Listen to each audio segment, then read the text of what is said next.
We are less than 24 hours removed from the Edmonton Oilers being eliminated from the Stanley Cup playoffs. We have a lot of Oilers news to talk about today, including a pretty significant resignation from Vice Chairman Wayne Gretzky. We also have news on some potential trades and buyouts we could be seeing here very shortly in the offseason. We also have news on the NHL making good progress and going to the Olympics. Also some trade rumors involving the Colorado Avalanche, and some more fines have been handed out based on the last day's games. We'll jump into the latest news coming up next.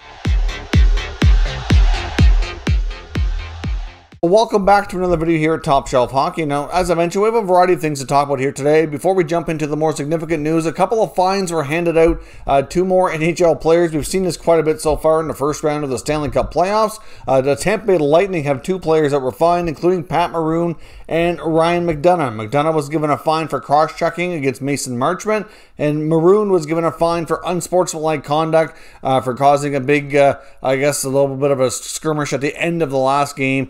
He was fined. Now, of course, the unsportsmanlike conduct fine, I think it's just shy of $4,000, whereas McDonough was given $5,000. I know they're minor amounts compared to what these guys actually get paid, but you know, that's what's in the CBA, so that's all the league can do. But those guys were both fined here. So Game 6 there goes tomorrow, and we'll see if the Panthers can continue to ride Spencer Knight in force at Game 7. Now, of course, as I mentioned last night, we saw the Edmonton Oilers have the sweep completed against them by the Winnipeg Jets, which I don't think too many people would have predicted.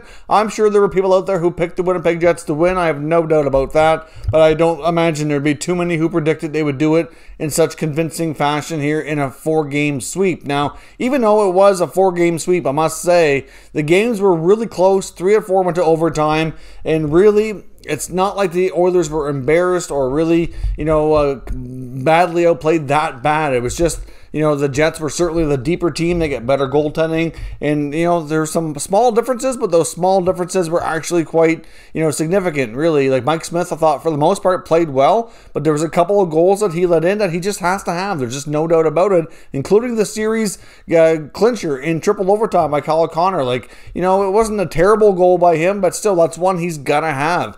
It's just some timely saves at the most key times. Hellebuyck provided that just a little bit more than Mike Smith did. That's just plain and simple. The Jets' defense neutralized the Oilers, especially McDavid and Draisaitl. They were all over them. Couldn't get a lot going. Adam Lowry's line certainly was big as well to help neutralize their top guns.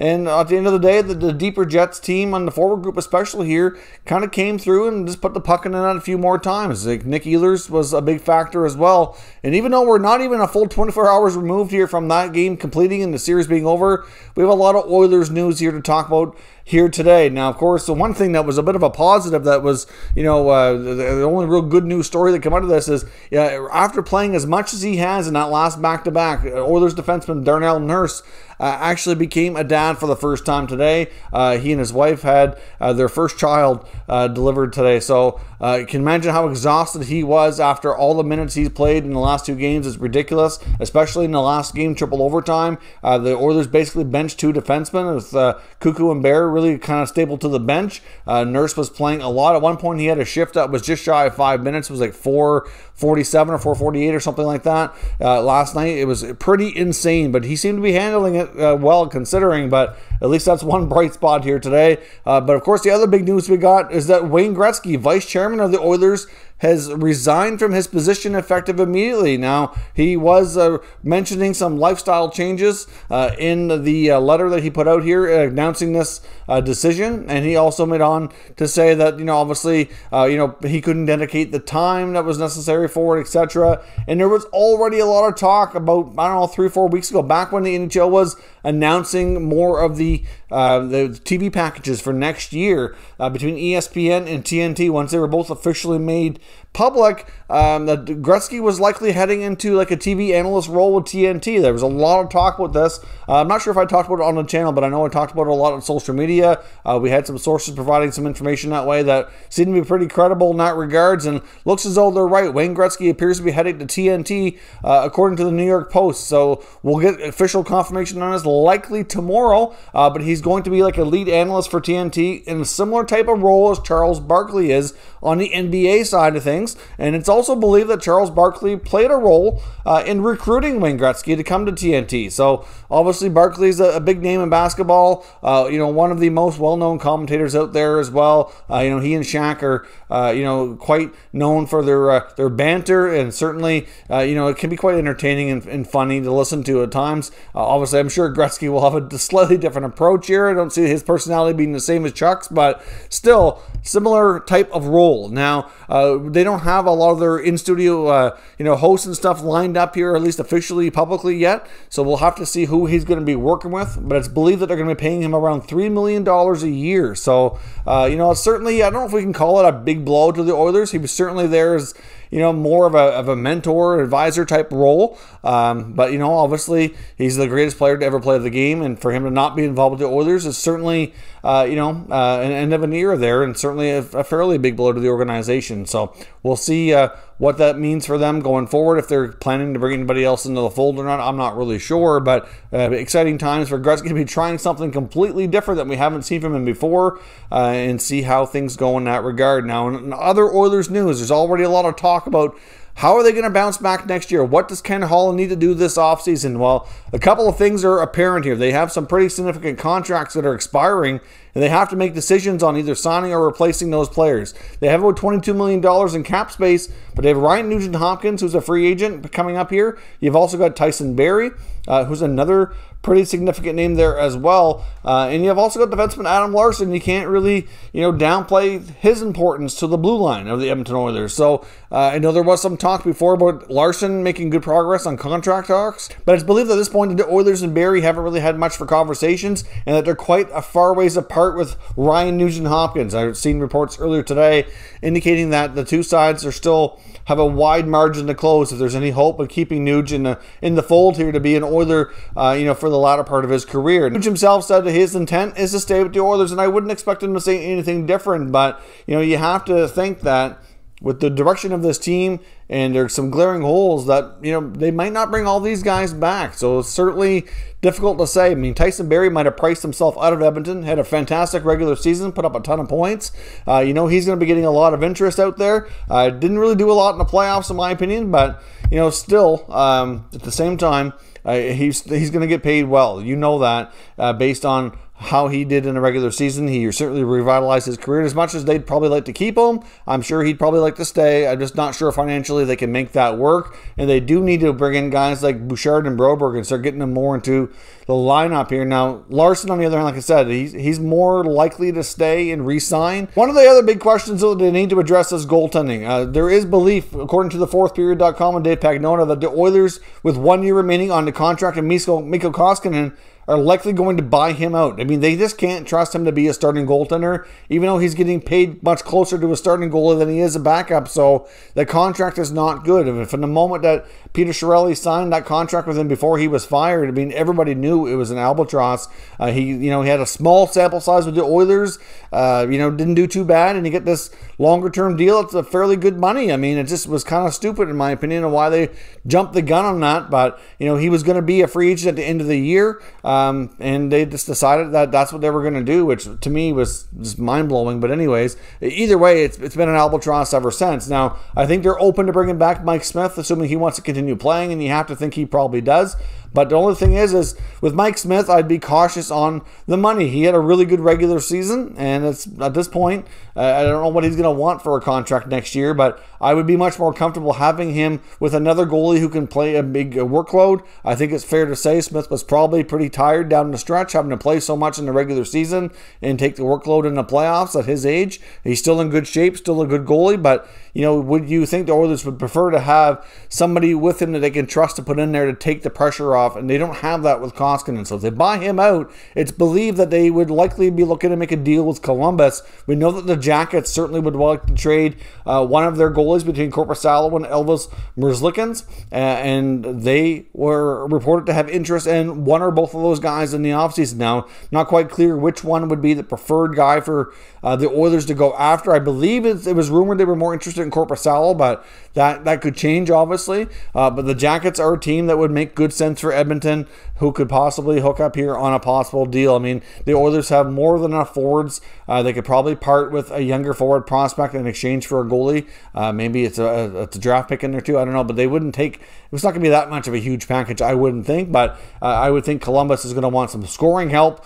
And, you know, the Oilers have some younger, interesting forwards that they might be willing to part with to shore up the goaltending situation. So don't be surprised if you see the Oilers and the Jackets renew some trade talks here this offseason and we see a goalie change in Edmonton. And as far as bringing back Mike Smith goes, I think it's possible, but it's really going to boil down to if he's willing to take closer to what, like a backup goalie type of money. And that's you know, going to remain to be seen after the season he's had. But changes are coming at Edmonton. There's no doubt. I've seen all kinds of chatter online about McDavid's going to want out, and I don't believe that here for a second. I don't think we're near that right now. I think McDavid's bought into what Ken Holland sold him when he first became GM. Yes, it's been 2 years. They've been in the playoffs each year, but still they haven't had any playoff success. But they know that there's more work to be done here. They also need a really more reliable number 3 center, which they thought they were getting in Kyle Turris. That didn't work out as well. So clearly they need the hole there, holes in the blue line, and get all these free agents. They're going to be a very active team, not only between potential making a few trades, but buyouts and free agency as well. So we'll see what the Oilers do, but they've got a lot of work to do to be a serious cup contender here. Now, as I mentioned as well, there was reports in the New York Post today wondering if Nazem Kadri could be a good fit for the New York Rangers heading into next season. Of course, right now, he's still with the Avalanche. They're still in the playoffs, but we already had reports out there surfacing that Kadri could become a trade bait piece for the Avalanche heading into the offseason for a variety of reasons, including the fact that he got himself suspended and let the team down here in the playoffs and is going to be out for an extended period of time. Obviously, they're going to have to win without him, and at the same time, you know, they're going to have their fair share of cap issues this offseason. They get the Seattle expansion draft coming up, and it might be worth their while to consider making a move or two anyways to kind of free up some salary. And Kadri's contract with 1 year left on it could certainly be, you know, that missing piece. Larry Brooks of the New York Post was wondering if Kadri would be a guy that Chris Drury, the new GM, would be interested in, given the fact that everything that went down between the Rangers and the Capitals and that lack of toughness and the lack of having a guy to stick up for your teammates and, you know, play that physical style and fight when necessary and all that. Kadri can do that stuff. I mean, obviously, sometimes he crosses the line and gets himself in hot water like he's done here just the other day, as well as numerous times with the Maple Leafs in the playoffs before. But still, I think he's a player that you'd rather have on your side if you can help it for the right price. And we know that the Rangers certainly have some question marks at the center position longer term here, and Kadri could certainly be a number 2, number 3 guy down the middle for them, provide them with that grit that they're looking for at a fairly affordable contract rate. So, you know, not to say that there's going to be any, hardcore trade talks between the Rangers and the Avalanche, but it does make sense that he would be the kind of player that the Rangers would be looking to add. You know, they're going to be adding some toughness and some grit this offseason based on everything we've heard after the changes with Gorton and Davidson and what the owner has had to say and all the alumni and everything else. You know they're going to be a grittier, harder to play against team next year, and he would fit that mold. So we'll see if that's something that might materialize there. And I also mentioned that we also have some good progress here on the NHL going to the Olympics. We have reports here from Frank Saravalli earlier today indicating that the NHL and the PA have made great progress with the IOC on Olympic participation. At this point, we're still a ways away from having a finalized deal, and we're still a ways away from everything that was, you know, progress that was made being on paper and signed off on.